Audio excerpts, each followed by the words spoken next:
Thank you everyone for joining us. Another Holmes Murphy mini. Today we're talking about status changes and other election change events. We really did try to condense this one. This is a topic, like a lot of ours, where we could probably spend an hour plus talking about it and going really in depth on each one of them. But here we want to hit some core concepts, just to make sure everyone's comfortable with it.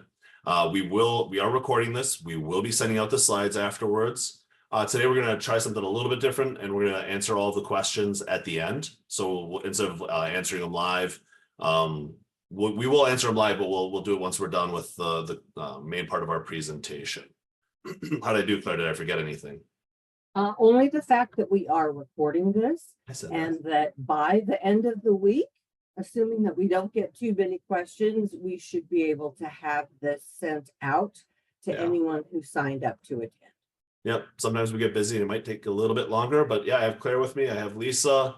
We have to get Lisa's picture on here. Yeah, we do. We'll add her to the slide. Yes, Lisa's saying no, she didn't like her picture. Well, she's going to start actually like participating and talking. So once that happens, you'll have no choice. And our usual disclaimer, what we're talking about is not meant to be taken as legal or tax advice. If you need legal or tax advice, we highly recommend you talk to your legal counsel or your tax advisor. And interestingly, with this one, we're talking about taxes, right? Everything that we're talking about today really kind of goes around section 125 of the code. We'll talk a little bit about HIPAA special enrollment events, and that's outside of the code, but there's a little bit of a crossover. So some of the basics. If an employer wants to have their employees pay for benefits on a pre-tax basis, they have to have that cafeteria plan, pre-tax plan, whatever you want to call it, in place. So currently, if you have your employees paying for their benefits on a pre-tax basis, you should have this document that calls itself your section 125 pre-tax plan, or your such and such employer cafeteria plan, something like that. It's different than your ERISA documents for those of you that are governed by ERISA, so our non-governmental, non-church employers out there. It's going to be adopted. And some of the common benefits that we see in this document will be like your medical, dental, vision premiums, your health FSA, your DCAP, your HSAs, life insurance, disability coverage, and on and on. Sometimes we'll have critical illness and AD&D in there, and sometimes employers will have their employees pay for that benefit on a post-tax basis. If the employees are paying for it on a post-tax basis, you don't have it in the cafeteria plan. And one thing, oh, go ahead, Claire. No, I just want to add, because this has come up very, very recently. So you don't necessarily have to share your cafeteria plan document with your employees, but you do have to advise your employees that this is intended to be a cafeteria plan and that you are intending to use, pre-tax dollars to pay for this plan. Now, some employers like to say you can use pre-tax or after-tax. You just have to tell us which one. But whatever it is, and I've seen a lot more employers do this now through their electronic enrollment systems, but you do have to advise employees about what's going to happen with these dollars. Yeah, I will say also, when I, over a decade ago now, when I first started, there was a lot more employers where they would allow employees to have the choice between post-tax or pre-tax. That has changed profoundly, and I feel like just about everyone now requires pre-tax. It's easier. Or at least I think that's the reason why. Let's talk a little bit about employee elections and the consistency rule. So usually when we go through open enrollment, employees are going to be locked into their elections for 12 months unless there is an intervening status change. And we'll go through those status changes in the next section. One thing I will point out for those of you that have had to switch from a fiscal year plan year to a calendar year plan year, something like that, sometimes we will do short plan years to accomplish that. You can't do a longer plan year. Elections can't go past 12 months, but we do have guidance where you can do shorter than 12 months if there's a bona fide employment reason for it or employer need to shorten it up. And so you can do one short one to get yourself onto a new cadence. That is allowed. So not only does the employee, if they want to change it after they made their election, if they're locked in for 12 months, but they need to change it, we need to have that status change. And then they need to provide notice to their employer. They need to provide a notice to you of that status change. So it's kind of two parts. They have to have the event and they have to provide notice to you. And then there's usually a time frame that they have to provide that notice, somewhere between 30 and 60 days. Interestingly, we don't actually have a lot of guidance on the timeframes. They just say that whatever it is, it's supposed to be attached to the event. So, if you do less than 30, do people really have enough time to notify you? Probably not. And then if you want to do more than 60 days, you could. I probably wouldn't go past 90 days, because once you get past 90 days, it's harder to say that the change that's being requested is because of the event.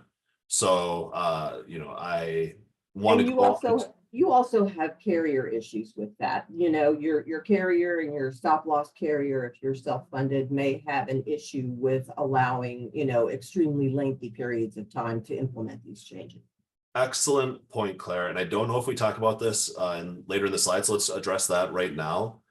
A lot of what we're talking about when we're talking about adding people to the plan, removing people from the plan, but especially adding people to the plan, whatever you're doing, you want to make sure that your fully insured carrier or your stop loss carrier knows what's going on. So to Claire's point, if you allow, let's say, 75 days for people to request a change due to a status change, and they want to add someone, well, we want to make sure that the carrier or the stop loss is on board with that. Sometimes they will be, depending on their system. They might say no, in which case I wouldn't do it, because then you're basically self-insuring it fully. And then the consistency rule. We've been working so hard to try to distill this one down. It's one of the most confusing parts of the status change rules, in my opinion. The requested change. So when someone has one of those events where they want to change their election, the change that they request has to be consistent with the event, both the amount of time, so that it has to be attached to the event. So that's why we're saying you don't want to go past 90 days. But also we have to look at the event and say, okay, what they're requesting, does it make sense with what happened? And it's not always an easy analysis. And sometimes we have to ask additional questions. We probably field 20 status change questions, 40 status change questions a week or something like that. And on more than half of them, I would say 2/3, big part of our job is saying, okay, so like in this example, someone says, and I don't know if I'm doing the example correctly, so I'm gonna make it up as I go here. Someone gets married. Someone gets married and they say, I want to drop my coverage. This is a pretty frequent one. I got married, I want to drop my coverage. Well, initially we would say that's not consistent. You haven't lost eligibility under the plan. Your spouse is not eligible for the coverage. So the initial request isn't consistent. But if we were to ask that individual, well, why do you want to drop the coverage? There's a good chance that they're going to say, well, it's because I'm now gaining coverage under my spouse's plan. And as we'll see with the status changes that we go through, that is a status change. Gaining coverage under another employer's plan is a status change, which would allow me to drop coverage. So it would be consistent. The problem I think that we run into the most often is that the employees, for good reason, don't know what they're supposed to be asking for, the information that they're supposed to provide you to let you know that they've had an event that would allow them to change their coverage.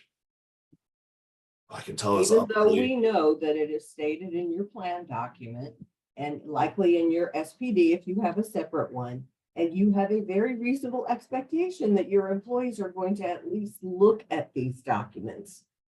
We know that they don't always. So that's why this is, you asking some more probing questions could be critical and very helpful in determining whether or not the change is allowed.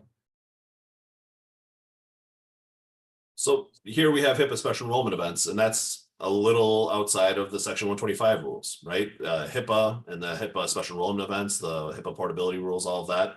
That's its own area of law, but the IRS kind of incorporated some of these inside it. For any HIPAA special enrollment event that we have, that will also be something that will allow an individual to change their election for their pre-tax plan. And it kind of makes sense. If someone can force their way onto the plan for themselves, their spouse, new dependents, new spouses, or if they lose coverage, there isn't really much of a reason that you make them pay for it on a post-tax basis. So it would just make sense that we'd allow them to do it on a pre-tax unless coverage is retroactive, in which case, in the case of a spouse when they're married, if that's another reason not to do a lengthy notice period. Yep. It's retroactive coverage on a spouse back to a wedding date would be considered to need after-tax dollars used.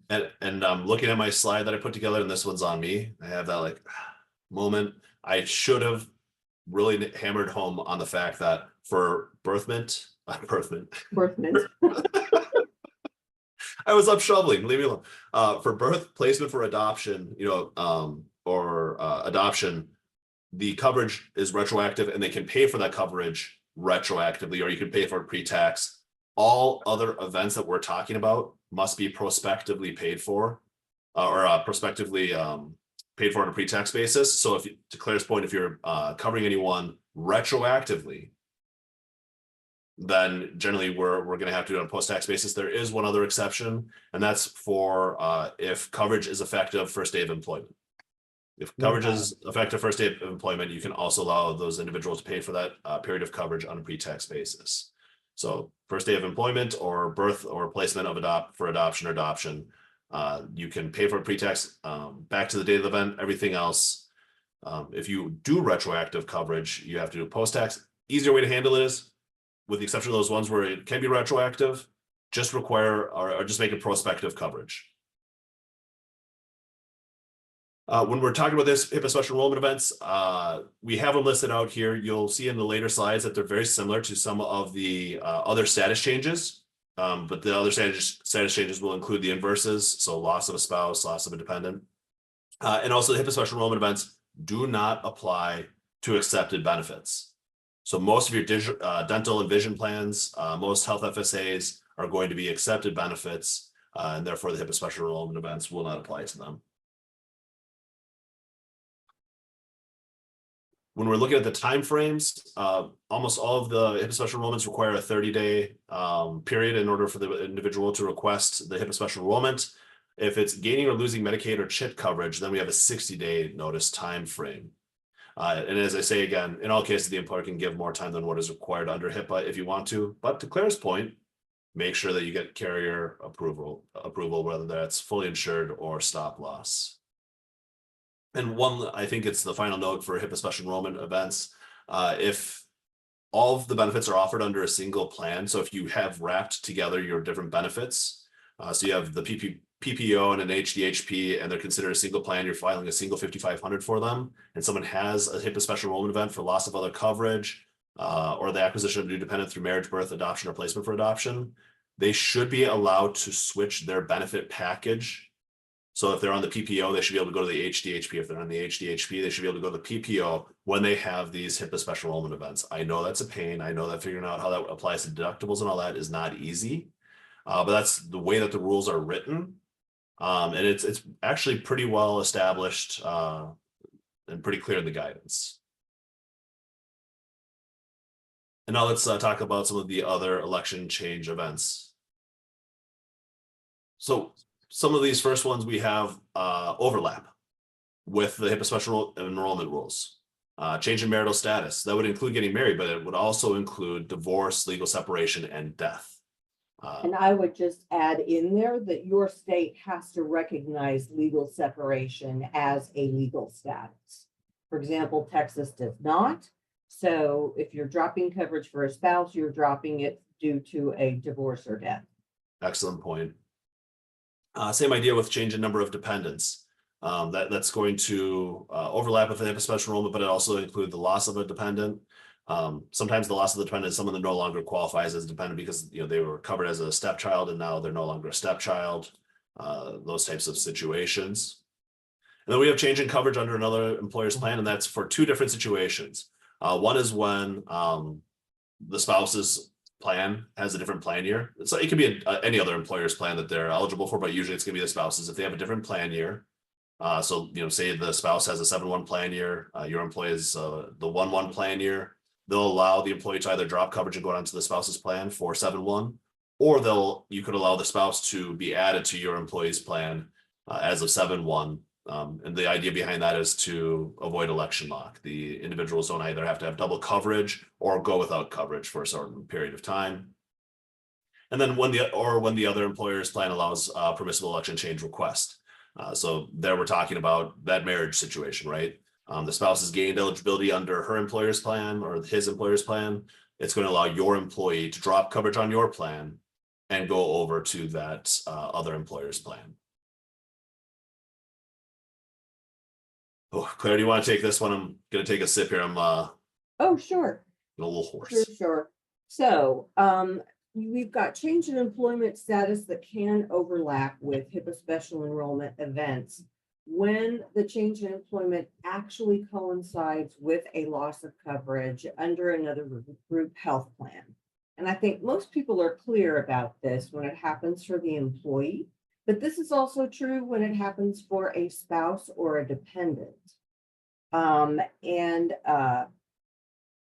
I think that you do see this a lot when a spouse gets a job change and gains new coverage, and then the employee would like to drop the spouse and maybe the dependents because the spouse has better coverage and is, taking all those people over to the spouse's plan.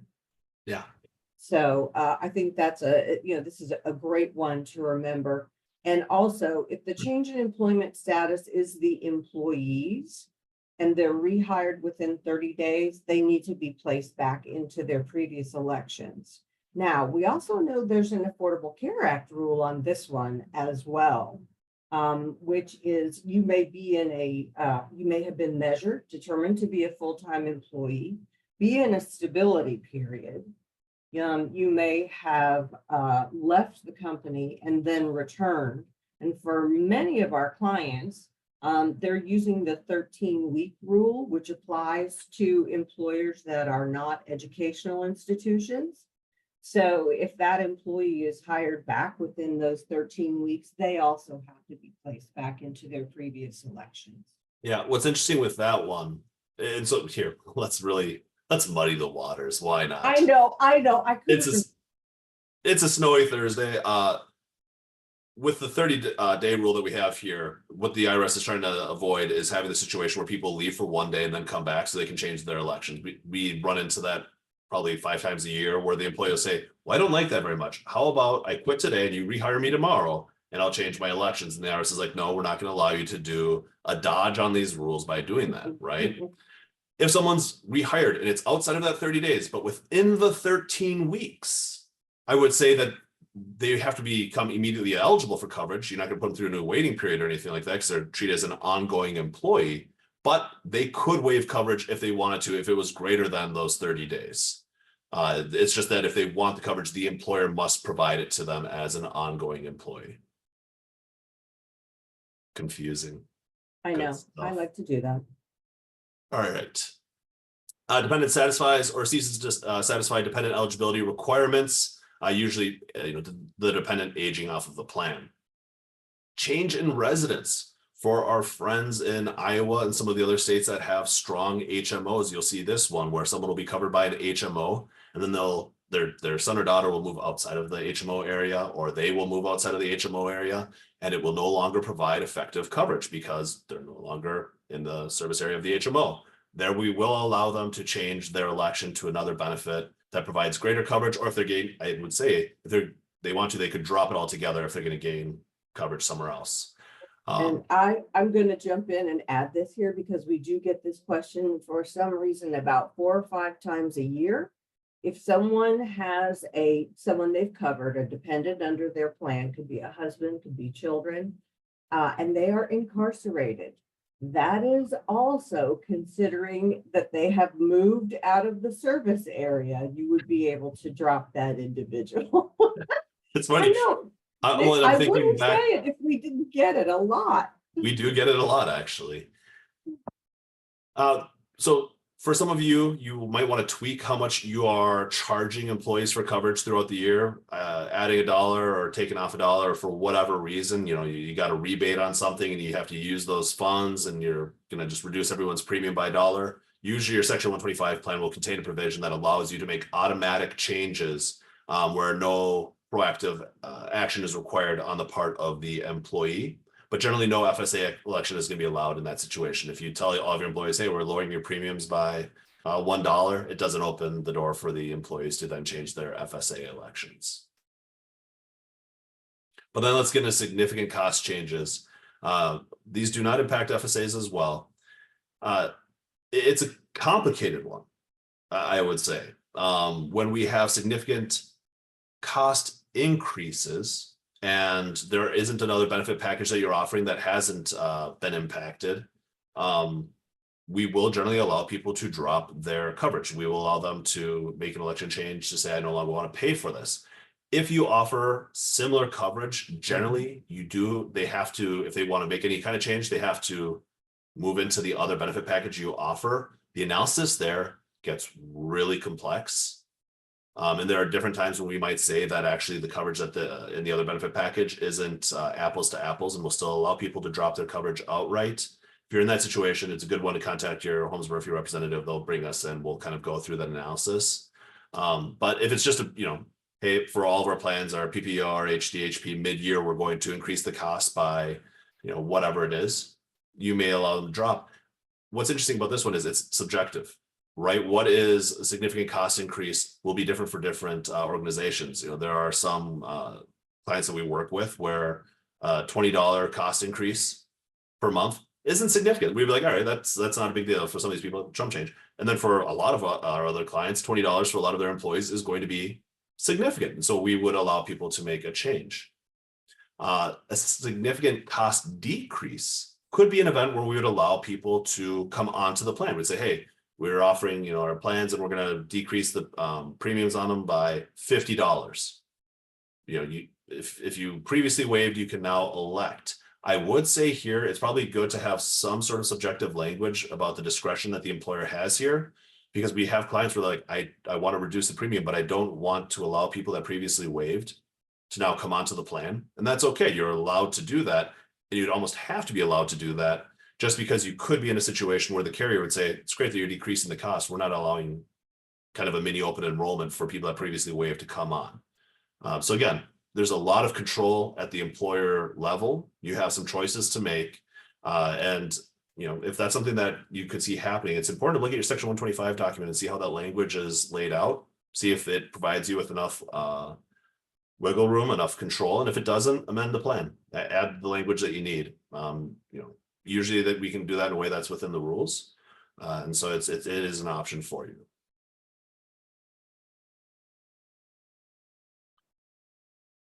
Significant curtailment of coverage. That's usually going to apply when there's a major mid-year network change. Again, no FSA election is allowed. One time we saw this up here in Minnesota where the children's was no longer going to be part of, I think it was like the Blue Cross or the Blues network. So all the children's hospitals and clinics were going to be outside of it. And we said, okay, that's happening mid-year. That's going to be a significant curtailment of coverage. A lot of people want the coverage so they can bring their kids to children's. And so people were going to be allowed to drop their coverage to go find a plan that did cover children's. Luckily, that situation was cleaned up relatively quickly, and it wasn't too much disruption. Addition or significant of improvements to offered benefits, another straightforward one. Mid-year, I'm going to add dental coverage. Okay, we're going to allow people to now elect this new benefit. Loss of coverage sponsored by governmental or educational institution. Here we're looking at a lot of those government plans, school plans, whatever, where if someone loses that coverage, we would allow them to then come onto your plan, the employer's plan. And then court orders are pretty straightforward. One thing that I always like to point out is if a dependent ages off of the plan, ages outside of the order. So if the court order says you have to cover the dependent until they're age 18, well, when that dependent then hits age 18, that isn't actually a status change to drop that dependent. They haven't lost eligibility or anything like that. The only time that it's a status change is if the court order then orders another individual to provide coverage. I just said that terribly. Let me try that again. You'll have a situation where your employee will say, I no longer want to cover my dependent. They're 18 now. The court says I don't have to anymore. That's great. That's actually not a status change unless the court order says that their ex-spouse or someone else has to provide that coverage. That was better. Right. And I think that is a really, really good twist. I think most people are comfortable with the idea of adding the dependent and in some cases adding the employee. So that it's really important to understand what happens when the court order goes away. Yeah. Entitlement to Medicare, Medicaid will allow the employee to drop coverage. Makes sense. We have FMLA leave up here. We're not going to go into all those rules. No. That's an entirely different presentation. Just know that will impact people's pre-tax elections. Then we have two that are from the Affordable Care Act, exchange enrollment. So if you want to allow your employees especially if you have a non-calendar year plan year, to go onto the exchange mid plan year for you, but as you know, the calendar year for the exchange. You can allow them to drop for that exchange coverage. They just have to represent to you that they're going to get it. And then reduction in hours that doesn't impact benefits eligibility. Here, we're just talking about your employees if they're in a stability period. Yep. They're in a stability period and they're on your plan and they have a reduction in hours. Well, they remain eligible, but maybe now they're down to 10 hours. It's really going to be hard for them to pay for the coverage. They can approach the employer and say, hey, I can't afford this anymore. I want to drop my coverage, even though I haven't lost eligibility because of my reduction in hours. The employer can do that. They And then- can, but they've got to update their section 125 plan to be able to say that. Yep, all this That's should be in the your section effect- 125. You know, if you want to allow every single one of these that we've gone through, just put some catch-all language at the beginning of it saying, this plan is intended to recognize every election change event as established by the IRS or something like that. Mistaken elections, we get a lot of questions on this. There are two different standards that are applied for mistaken elections. We don't have firm rules on this. One is the impossibility standard, and the other one is the facts and circumstances standard. The impossibility standard is straightforward. The individual, you know, the two people that are approaching Medicare age that elect the DCAP and they don't have any kids, or their kids are all in their 40s or whatever. All right, we would say it's gonna be impossible for them to use that DCAP. They probably was intended. I suppose they could be adopting, so I shouldn't make too many assumptions here, but that was generally what we'd look at for the impossibility standard.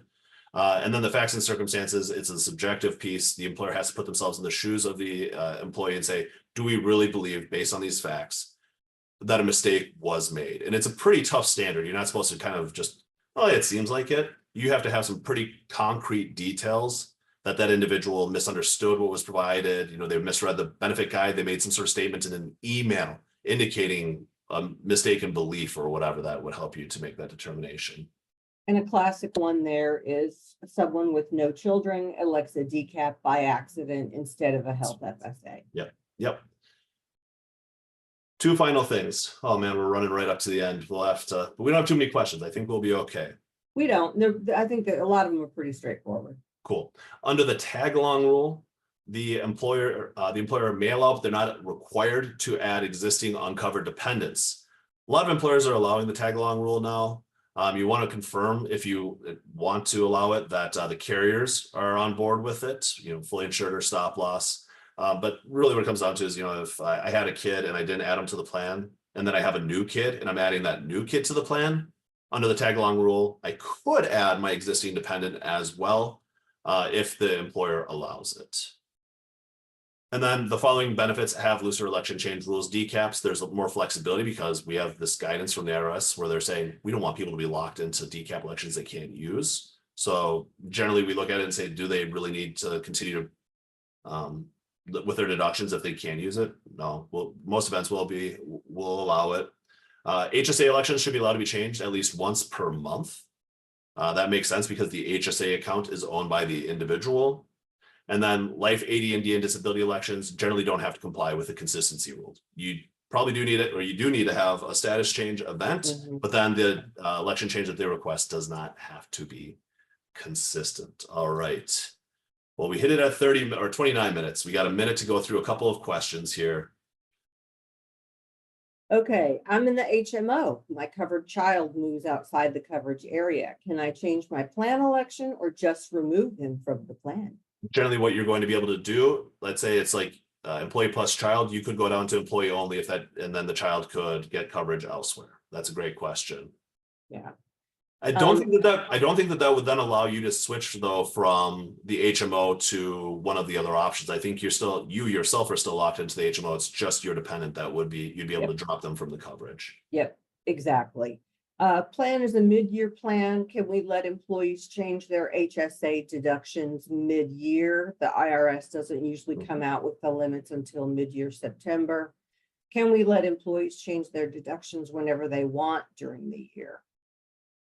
You have to. I mean, so with the HSA on a monthly basis, they're allowed to change their elections, and it's up to the employee to make sure that they're staying within their annual limits. So I would say, yeah, we would allow that. Let's skip over Miss Harkins. We can get her. I like Emily's question is a good one. Yeah, What it's if the really employee good. gets The employee- divorced But the divorce decree states spouse has to remain on coverage. Are we required to keep the ex-spouse on our plan? And I would say what you do is you're offering COBRA at that particular point.